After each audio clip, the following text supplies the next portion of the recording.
trasmissioni su Facebook e su YouTube, e grazie a Dio ci sono molti che seguono. Qualcuno mi contatta, quindi è un modo anche per diffondere la parola del Signore. Leggiamo in Ecclesiaste capitolo 12, versetti 15 e 16.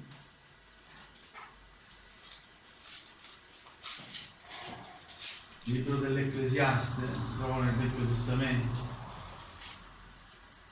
Capitolo 12 è l'ultimo capitolo, leggeremo gli ultimi versi, il 15 e il 16. Invito ad alzarvi in piedi, vogliamo onorare la parola del Signore e poniamo attenzione anche a quello che leggiamo e ascoltiamo. Gloria a Dio! Amen. Ascoltiamo dunque la conclusione di tutto il discorso.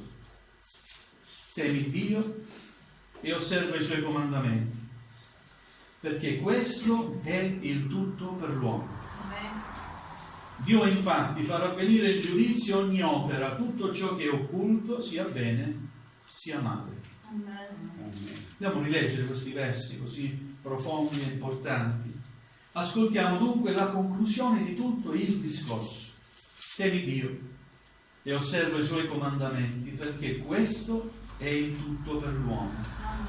Dio infatti farà venire in giudizio ogni opera, tutto ciò che è occulto, sia bene sia male. Amen. Vogliate accomodarvi? Gloria al Signore. Questo è un libro scritto da Re Salomone, probabilmente, e il significato è: Ecclesiaste vuol dire predicatore, deriva da ecclesia, chiesa, quindi un uomo che diffonde il suo messaggio ad un'assemblea. È un uomo, Salomone, che ha ricevuto qualcosa di prezioso da parte di Dio, la saggezza. Però è un uomo che non ha saputo gestire quanto ha ricevuto da parte di Dio. Questa saggezza ricevuta da Dio non gli ha impedito di allontanarsi dalle vie del Signore. Poi durante la sua vita lui si allontana da Dio. In questo libro Ecclesiaste fa una profonda riflessione sulla vita dell'uomo. Il concetto principale è vanità delle vanità, tutto è vanità. Il capitolo primo proprio parla della vanità delle cose della vita, tutto è vanità. È un ripetersi, è una ruota, tutto si ripete, si nasce, si cresce, si muore, l'uomo si affatica, lavora, ricerca ricchezza, ricerca felicità e non riesce a trovare la vera felicità. È come un trattato di saggistica. Affronta il problema dell'esistenza umana e poi alla fine trova una conclusione quest'uomo che riflette, pensa tanto. Alla fine trova una conclusione e grazie a Dio, perché anche noi abbiamo trovato una conclusione, è vero, nella nostra vita.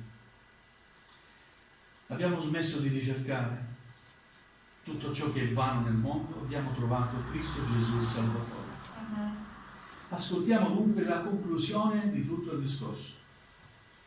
Questa è la conclusione: temi Dio e osserva i Suoi comandamenti, perché questo è il tutto per l'uomo. Alleluia. Quando dice che questo è il tutto dell'uomo, vuol dire che tutto ciò che ricerca l'uomo, che lo può soddisfare, che lo può rendere felice, è in Dio. Amen. Alleluia. Ed è l'Ecclesiaste, è l'uomo che ha sperimentato questo.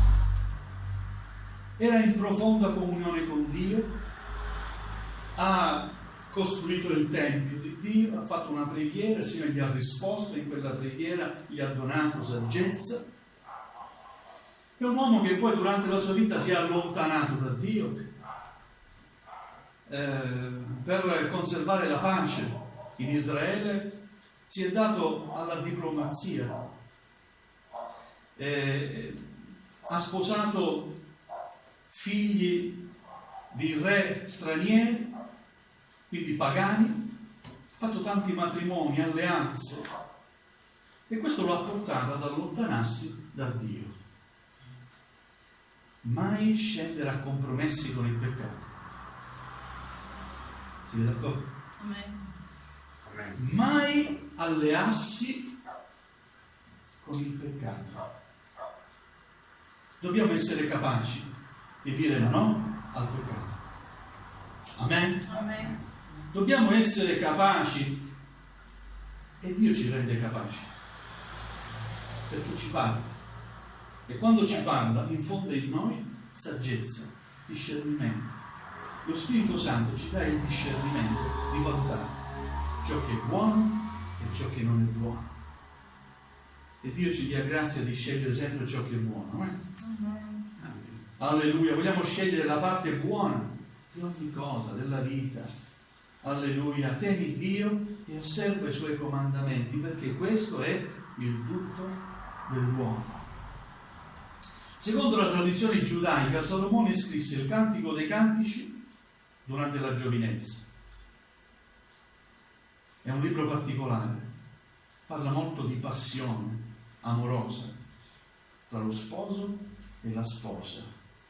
È di difficile interpretazione. Da una prima lettura tu dici: ma cosa c'è scritto? Non riesci a capire. Devi addentrarti bene nella personalità di Salomone e capire bene che l'amore di cui parla Salomone è l'amore di Dio per la Chiesa. Cristo è lo sposo, la Chiesa è la sposa. Amen? Amen. E l'amore che prova Cristo per la sposa è passione. Amen? Amen. Fa tutto con passione il Signore, a tal punto da aver dato la sua vita per noi, per la Chiesa. Quindi scrive il Cantico dei Cantici secondo la tradizione giudaica nella sua giovinezza. Poi ha scritto anche i Proverbi a metà dei suoi anni, anche lì tanta saggezza, tanta riflessione. Poi l'Ecclesiaste lo scrive durante la sua vecchiaia e quindi riesce a ritrovare quella maturità e quella guida spirituale che nel corso degli anni aveva perso. Alleluia. Ed è appunto questi ultimi due versi che abbiamo letto. Ascoltiamo dunque la conclusione di tutto il discorso. Mi fanno comprendere come anche Salomone, anche se in tanta età, sia arrivato a comprendere che servire il Signore, amare Dio, è lo scopo della vita dell'uomo, che lo rende veramente felice. Gloria al Signore. Non so se vi è capitato di leggere alcuni libri di saggistica, anche di filosofia. Una volta quando ero ragazzo mi sono dato alla lettura di queste cose, ero assetato di sapere, ma ero lontano da Dio, ero sviato. E quando si è lontani da Dio si è sempre assetati. Vuoi sapere, vuoi conoscere.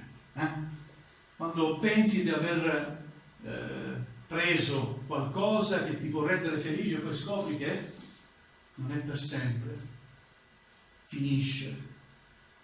Gloria a Dio, perché poi ho capito, ho conosciuto l'amore che non finisce mai, Amen. che è l'amore di Dio. Amen. Alleluia. Mi è capitato di leggere libri, sapete, così, saggistica, filosofia. Leggi, non si arriva mai ad una conclusione. Trattato sulla vita, no? Trattato sull'uomo, leggi, ma non arrivi mai ad una conclusione. Grazie a Dio.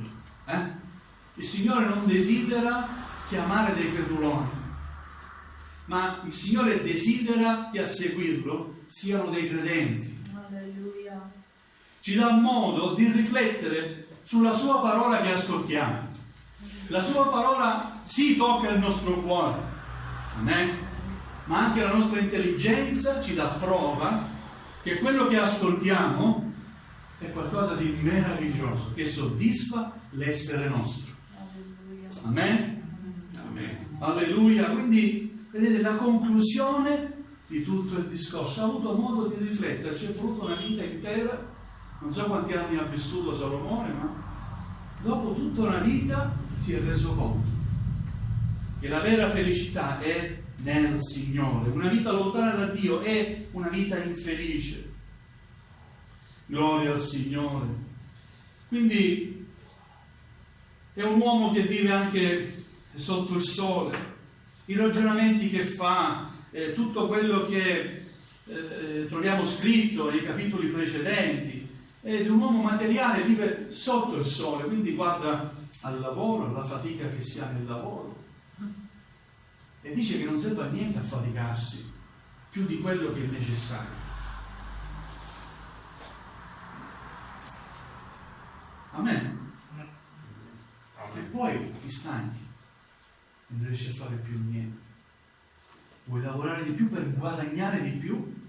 E anche lì dice l'Ecclesiaste, vanità delle vanità, anche questo è vanità. Facciamo più straordinario, lavoriamo di più e alla fine c'è sempre una botta del fisco. Oh, pare che lo sa. Tutti i tuoi sforzi sono stati inutili, perché alla fine il governo si prenderà ogni cosa. A me? È una battuta, fa sorridere. Però è anche verità, sapete? Ci affatichiamo, affaticarsi per cosa? Per niente, nulla porta a qualcosa di buono, di positivo, che duri poi per sempre nella vita dell'uomo. L'unica cosa che dura è servire il Signore. Amen. Trova la tua gioia nel Signore, trova il tuo diletto nel Signore, appagati, soddisfati nel Signore, apri il tuo cuore, investi sul Signore e sarai felice. Amen. Alleluia. Amen. Alleluia. Pensate, quando ero giovane e poi mi allontanai dal Signore, quanti amici cercavo, e finché io potevo dare mi cercavano tutti. Quando uscivamo, gli amici non posso, io lavoravo, preoccupare, lui preoccupare. Usciamo in una macchina, preoccupare, andiamo con la mia macchina. Finché puoi dare, sei utile, tu sei buono. E poi non sto lavorando. Guarda, non esco oggi. Non ho una macchina, la mia cognata non mi ha prestato la macchina. Vabbè, giusto a casa non esco. Queste sono le persone. Così non è il Signore. Quando ho conosciuto il Signore, Lui mi ha accettato nonostante i miei errori, nonostante io mi fossi allontanato da Lui. Lui mi ha accettato nella sua casa e ho trovato uno scopo meraviglioso per andare avanti nella mia vita. Servire il Signore. Che gioia ho provato nel servizio al Signore, una gioia meravigliosa. Quando il mio pastore mi ha detto: ti do la chiave, apri il locale di culto prima che inizi il culto, che gioia in quel momento, voi non neanche immaginate. Forse sarò oggetto di critica, ma come, per questo? Sei contento per questo? Per una chiave per aprire il locale di culto? Sì, ero contento. Sapete perché? Perché il Signore ha iniziato lì in quel momento un'opera nella mia vita e mi stava lavorando. E quando aprivo il locale di culto era vuota la chiesa, io mi inginocchiavo e pregavo. Alleluia. Amen. Che belle esperienze fatte con il Signore, esperienze profonde. Poi si faceva l'elenco di chiesa, essendo una chiesa più numerosa, bisogna fare pulizia. Qualcosa mi spingeva sempre a propormi. Ci pulizia. Sono solo, un ragazzo, giovane, sono forte, non lavoro, faccio pulizia. E che gioia! Per il Signore, mi sentivo così felice, approvato, quello mi rendeva felice. Poi il mio pastore mi disse un giorno: predica settimana, porto al pensiero della parola del Signore. Il Signore mi stava lavorando. Alleluia, che gioia nel mio cuore accostarmi alla parola di Dio e poterla dare anche agli altri. Gloria al Signore. Il tutto per l'uomo è Dio. Amen. Rifletti su questo che ti dico. La vera felicità e nel Signore. Amen. Alleluia. Non troverai mai felicità nelle persone, negli uomini, nei locali, in quelle cose che frequenti. Non troverai mai felicità. Ti deluderà sempre. Può essere un piacere momentaneo. Sì, momentaneamente troverai del piacere, ma è qualcosa di materiale. Non è un piacere che dura. Ma se stai alla presenza del Signore, ti sentirai appagato, felice, soddisfatto. Amen? Amen. Amen. Quindi ascoltiamo dunque la conclusione di tutto il discorso. Temi Dio e osserva i suoi comandamenti, perché questo è il tutto per l'uomo. Poi c'è un altro versetto che abbiamo letto, il versetto 16. Dio infatti farà venire il giudizio ogni opera, tutto ciò che è occulto, sia bene sia male. Vogliamo leggere Romani capitolo 14, versetti 10 e 12.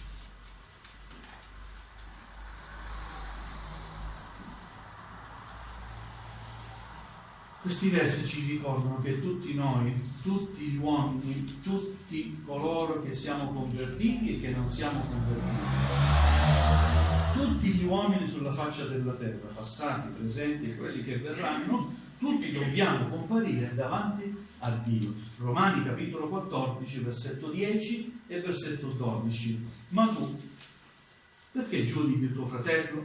E anche tu, perché disprezzi tuo fratello? Poiché tutti compariremo davanti al tribunale di Dio. Quindi ciascuno di noi renderà conto di se stesso a Dio. Amen. Seconda Corinzi capitolo 5 versetto 10, anche qui l'Apostolo Paolo ribadisce che tutti dobbiamo comparire davanti al tribunale di Cristo.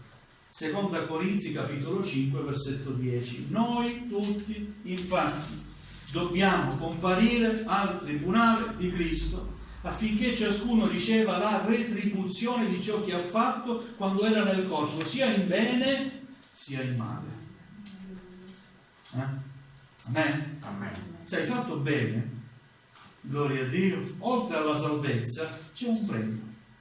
Oltre alla salvezza. La salvezza è per tutti, ma c'è un premio per ognuno di noi, oltre la salvezza. L'Apostolo Paolo parla della corona, è qualcosa in più. Dio è giusto, Amen.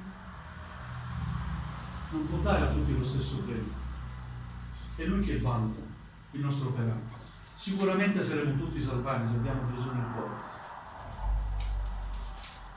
Ma scusate, rispetto a un missionario che ha dato la sua vita per la predicazione della parola di Dio, è giusto che un giorno quell'uomo davanti a Dio meriti qualcosa di più rispetto a me. Sei d'accordo? Amen. Amen. Gloria al Signore. Se uno ha frequentato solo la domenica, lui a Dio è salvato, non è in chiesa, solo la domenica. La salvezza è per te, questa è la promessa. Non aspetta qualcuno che magari si fa il giro con la macchina per cercare chi è senza macchina e portarlo in chiesa, chi ha fatica, qualcuno che si propone per ogni attività. È giusto che qui qualcuno abbia qualcosa di più da parte di Dio. Amen? Amen. Amen. E tutti dobbiamo comparire davanti al tribunale di Dio e riceveremo secondo il nostro operato, sia in bene, e valuta il bene al Signore, ma valuta anche ciò che abbiamo fatto di male.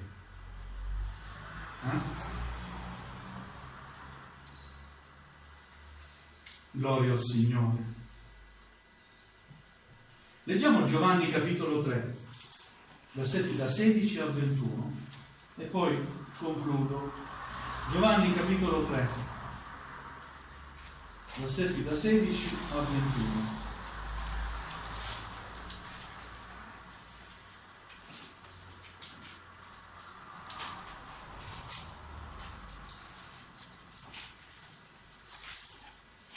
Alleluia. Perché Dio ha tanto amato il mondo che ha dato il suo unigenito figlio, affinché chiunque crede in lui non perisca, ma abbia vita eterna. Infatti Dio non ha mandato suo figlio nel mondo per giudicare il mondo, ma perché il mondo sia salvato per mezzo di lui. Chi crede in lui non è giudicato.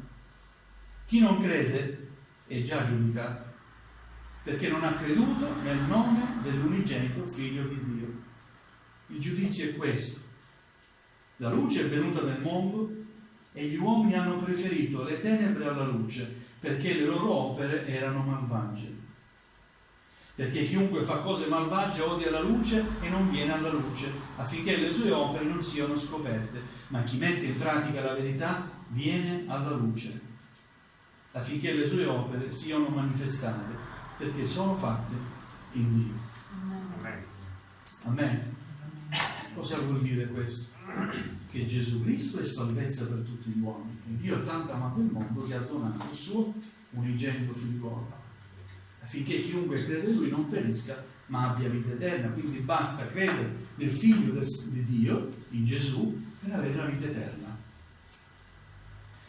E non ha mandato Dio il suo figliolo Gesù per giudicare il mondo è già giudicato, perché se uno non accetta la salvezza in Cristo, quello è il giudizio. Ha preferito le tenebre alla luce, nascondersi e non venire alla luce confessando i propri errori, ma nascondendoli e portandoli dentro di sé, e quello ti porta alla morte non solo fisica ma anche spirituale. Se invece vieni alla luce, accetti la luce, tutto ciò che è occulto viene messo in luce, e ne crediamo nell'amore di Dio. Amen. Lui perdona i peccati, non io, Amen. ma il Signore perdona i peccati. Amen. Alleluia. Amen. Amen. Gloria al Signore. Vogliamo alzarci in piedi, dobbiamo riflettere su quello che abbiamo letto e che abbiamo udito. Alleluia. Chiniamo il nostro capo. Gloria al tuo santo nome, Signore.